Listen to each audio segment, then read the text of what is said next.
Europe 1, 7h57. Nous sommes en pleine COP22 à Marrakech au Maroc. Bonjour Dany Cohn-Bendit. Bonjour Thomas. On ne le sait pas, on ne le dit pas assez, mais une partie de l'Afrique se mobilise vraiment pour le climat en ce moment.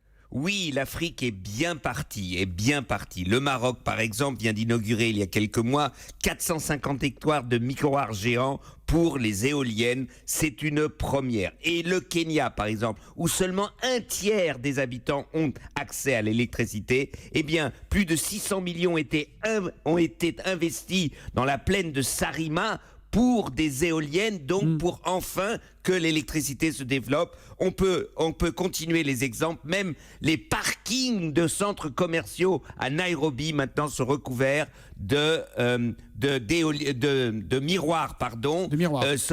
miroirs solaires, donc de l'ombre pour les voitures, de la lumière pour le centre commercial. Bon, il y a des efforts qui sont faits localement. La COP21, de son côté, avait promis 10 milliards de dollars d'aide aux pays africains pour développer l'énergie renouvelable. On en est où de ça un an après ? Juste, exactement. C'était d'ailleurs le G7 de l'année d'avant qui avait promis ces 10 milliards pour l'Agence africaine d'énergie renouvelable. Eh bien, les Africains ont fait des efforts énormes. Le Ghana, le Botswana, la Tanzanie, par exemple, ont fait une véritable révolution culturelle contre la corruption. Seulement voilà, l'intendance des pays du G7, l'intendance bureaucratique ne suit pas. À peine la moitié des 10 milliards ont été versés à l'Agence africaine de développement des énergies renouvelables. Ça, c'est un vrai problème. Dis donc, Dany, il y a quelques mois, Jean-Louis Borloo avait un grand projet à amener l'électricité partout en Afrique. Il était venu en parler ici. Tout le monde avait trouvé ça formidable.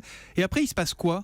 Eh bien exactement, l'idée est géniale, de la lumière pour l'Afrique, et ça avec de l'énergie renouvelable décentralisée. Seulement, eh bien il manque la signature, tout le monde est d'accord, le président de la commission, M. Juncker, dit c'est formidable, le président français dit c'est formidable. Pourquoi pas à Marrakech enfin signer les accords, le protocole, les Africains sont organisés, eh bien on attend, et on ne sait pas ce qu'on attend, alors que tout est prêt, tout est possible pour donner de la lumière à l'Afrique. Il est avec nous tous les matins à 8h10. C'est Dany Cohn-Bendit et son humeur forcément lumineuse sur Europe 1. À demain, Dany. À demain, Thomas. Ciao.